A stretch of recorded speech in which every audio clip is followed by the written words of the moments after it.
So, and that women having careers, etc. As women make more money, typically they want a guy on their level. So there's just, it's kind of like one thing happens and then it creates a chain reaction that might create negative impacts that were unforeseen.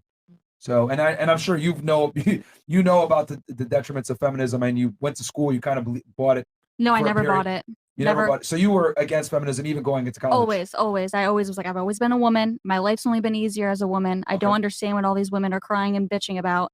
And to your point about the women not really getting a legacy, I would say that women need to understand that you don't need a legacy like a man. Your legacy is your family, and your family that you bring, that you raise, and your children. That's the legacy that women need to understand is important. You don't need to have a legacy like a man. Women need to stop trying to become men, because they can't become men, and they're only going to fail at it. And when they try to become men, they become OnlyFans whores, sell their bodies online. And guess what? One day you're going to get old, you're going to get wrinkly, you're going to become like an old miserable hag like Chelsea Handler and be childless, husbandless. You eventually will want a husband. You will. And one day you're not going to be able to have kids, and you're going to wish that maybe I didn't spend my whole life trying to be a boss babe, and maybe I should have just, you know, done what society tells me not to do and got married and actually found a man. Like, serve your daddy husband and not your corporate boss. And that's how you'll be happy. That's your legacy. I'm sorry. Hello, it's your boy Wizard Drake. Now, this is 100% true. Feminism has lied to women and told them that chasing a career, having a career is the best you can do, and yet going ahead and having a family is the most fulfilled you'll ever be as a woman in life. Well, feminism, they need the double income workforce because it's better for tax, but this is a great detriment to the society in general. Can I say one I thing? agree. Yeah, I agree. What would you say to women who can't have babies? They don't have any value? No. Such a small minority. No, This is I the amount of women that's out here in this world. It's a very small minority of women that can't give birth. But I understand that. But I'm saying she's basically saying that as women, our legacy is to procreate. Also to serve your husband. Serve your husband. You can adopt. There's many other things. Okay, but I'm just saying your terminology was have babies.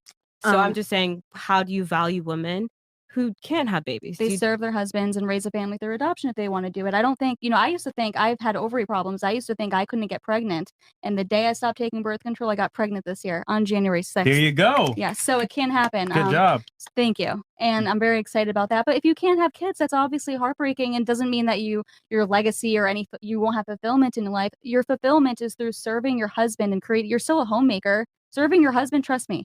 I've learned serving my husband is a full-time job in itself. And I do online streaming and stuff at home, but he's always said if that ever interferes with my wifely duties, then that's gone. So that's all you want to be? Yes, that's number one. Okay.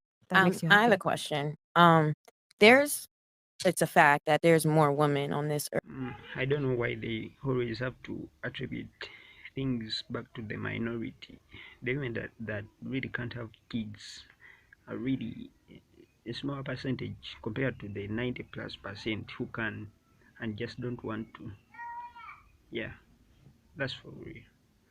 Where does that leave if people follow the righteous laws of marriage and you're supposed to be bound to one person? Where does that leave the rest of the women who aren't able to find men, because there isn't enough men for everyone? And let's not also forget that some men are DL. That is true, but you gotta also understand these men are being shared since it's more of us and less of them. So regardless, we always share a nigga, whether you like it or not. Some people believe in like polygamy. Yeah, polygamy. I'm not Some do, yeah. necessarily saying I'm for it, because I'm also a very selfish person, but at the same time, like, that's not selfish. I wouldn't say wanting to be monogamous is selfish. No, yeah, but speaking for like based on history, polygamy was something that was practiced, especially in Africa and all that. So that being said, that is a thing, but what if the goal for some people isn't marriage? Like, that is not end all be all for life. Well, that's fine. Girlfriend side bitch. Yeah, that's not your goal. But I will tell you, as someone that used to say, I've always been right wing, but I was like, I want to focus on my career. I don't want to get married. I don't want to have kids. I just want to live alone and like live selfishly. I promise you that, especially as a woman, you will find the most fulfillment in finding a man that will settle down with you, protect you, provide for you. And I'm telling you this, I say it in a harsh way online all the time, but it's honestly for your own good. I really do believe that. And I think that society too much is telling women that you don't need this, you don't need a man, focus on your career, kids are a setback, this is a trap, men are oppressing you. And no, women, you want to be oppressed by your husband, not a boss. Trust me. And also throughout history, we've always had men going to war and dying for the most part. So, of course, the women they were leaving behind had to choose other men